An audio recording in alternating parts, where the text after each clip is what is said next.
It has been a minute since I was on this podium, and I want to say thank you very much kwa wanabunge for keeping the spirit up in the air. That is what bunge stands for. Na ever since uchaguzi malizike, I think this is my third time here. There was a time we ruled and conquered this podium, but it's now time for other people to do the same. It was not my intention actually to come here this time.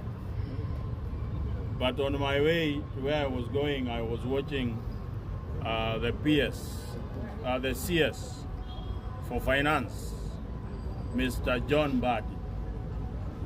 And that got me very angry. And I decided that I should come here and share my thoughts with the Kenyan people. Since independence, there are things that are happening in this country that had never happened before. As we are talking, the government sold 15% of its shares in Safaricom. Safaricom usually has, the government usually owns 35% of Safaricom. Today, they have sold 15. Chenye kimenikasirisha is not the sale of the shares. Wale ambao muko kwa sako hapa, I hope you will understand me. That at the end of every year, you are given dividends depending with the shares that you have in the sako. Kwa mara ya kwanza kabisa tangu tupate uhuru, serikali imefuliza shares. Wamechukua dividends zenye wangechukua in the next 10 years. Atukai chini uone kama hii mwaka uanga napewa, mwaka moja huwa napewa 2,500 in terms of dividends. Uende kwa sako useme nipadie dividends ya miaka 15. Ufulize shares worth 40 billion. Wamebaki na 20%. The government has been getting 18 billion in terms of dividends every year from Safaricom. Today, they have remained with 20. They will be getting around 11 billion. The question is, why do you fuliza the dividends? Na tukiuliza, for how long will the 40 billion be sasa commensurate to the number of dividends? The CS was tongue-tied. In my absence from this podium, I have been paying a lot of attention to what is going on here. And it saddens me that we have departed from the issue-based politics we used to play on this podium. We have degenerated into sloganeering. And let me tell you, fellow Kenyans, I don't know if you know what is at stake. I wish you understood even a fraction of what is the problem of the Kenyan people. It is very democratically right for you to support whichever side you are on.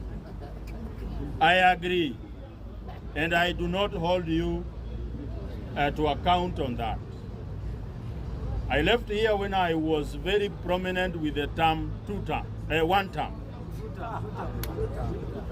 Na nikaangalia nikaona iko ingine imekuja town inaitwa two term. It is very great for us to discuss such terminologies. But ask yourself, as you support one term, what are you supporting? What are you supporting? That's true. Hey. What is in one term? What is it that is in one term that had made you attracted to that group called one term? As you shout two term, Yes. you also need to interrogate. Sisi hapa ni bunge. We are the people who are the most knowledgeable people in this country. Yes. Here we discuss complex issues with the simplicity it deserves. I want to ask you, Bunge, please maintain that standard. This is where we are all going to come from. That later on, when people are holding substantive leadership roles, they can boast that they came from Bunge la Mwananchi. We cannot degenerate into empty sloganeering. Nilienda nikajiuliza, between 1 term and 2 term, which of these two is talking about the aspirations of the Kenyan people?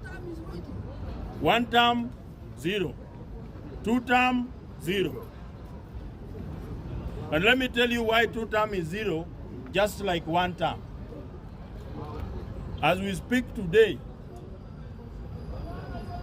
the government is borrowing 1.4 trillion every year. Every year. Which is around, hata unaweza calculate per hour, uone wanakopa 2.6 million every hour. But for us to build a road of 170 kilometers, we had to use the money in NSSF. Sasa swali ni je, what are we borrowing to do? 1 trillion every year. Surely. So when we are talking here about 2 term, then you should ask yourself as a 25-year-old guy, how are you going to live through 2 term? How are you going to even manage your day-to-day lives? There is a report that was published by Oxfam the other day that 23 million of Kenyan people cannot afford a meal in one day. The other 20% is trying to look for rent every day. Cumulatively, 70% of the Kenyan people are living below the poverty line. Na tunaambiwa we are number 6 best economy in Africa. Bwana, wacha niwaeleze, because I will not be coming here often. Hello? It is not good to advertise your mediocrity.